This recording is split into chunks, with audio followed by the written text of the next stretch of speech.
Hello, I'm Aaron Day from MakeCrazyDays.org. I hope everyone had a happy Thanksgiving here in the States, and a happy Thursday elsewhere in the world. As we're now past Thanksgiving, we're allowed to turn our minds towards Christmas. Today's build is for Alan and Carl's Christmas Ornament Challenge for 2015. I put together an ornament of a glass of milk, cookies, and a carrot for Santa. If you'd like to see how, keep watching.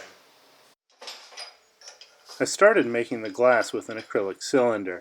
It was mounted in the chuck, and the Forstner bit was mounted in the Jacobs chuck. The acrylic melted a bit, which made the inside very rough. I used a scraper to clean out the inside of the glass. The friction from the sandpaper caused quite a bit of heat, so after 220 I started wet sanding to keep things cooler. On the inside, I wrapped the current grid of sandpaper around a drill press sanding drum. The inside and outside were sanded all the way up through all the micro mesh grits for a pretty clear finish. And then the glass was parted from the main stock and flipped around onto the chuck. A little tape was added to the fingers to protect the inside of the glass. The rough bottom was cleaned up, and then the same sanding regimen was done on the bottom.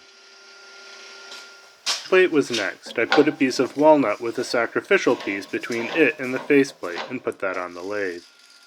The outside was trued up, and then the face.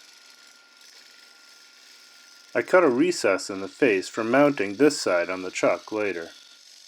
Next, the shaping was done for the bottom of the plate.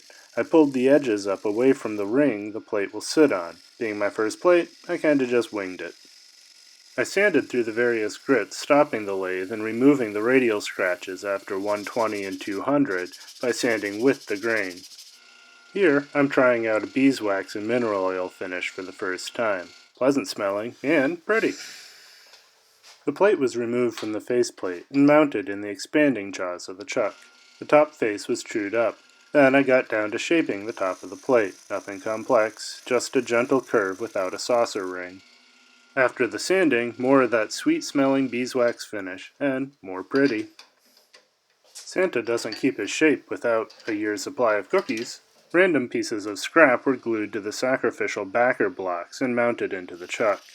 The keeper pieces were rounded out and then trued up on the face. The composite pieces were then flipped around and remounted in the chuck. The sacrificial pieces were then turned as a tenon on the backs of the cookies. There was a happy medium between effective tenon and scrap wood for the burn pile. Of the original 7 I started with, only 3 wound up with the tenon that didn't break off or split while shaping the cookie.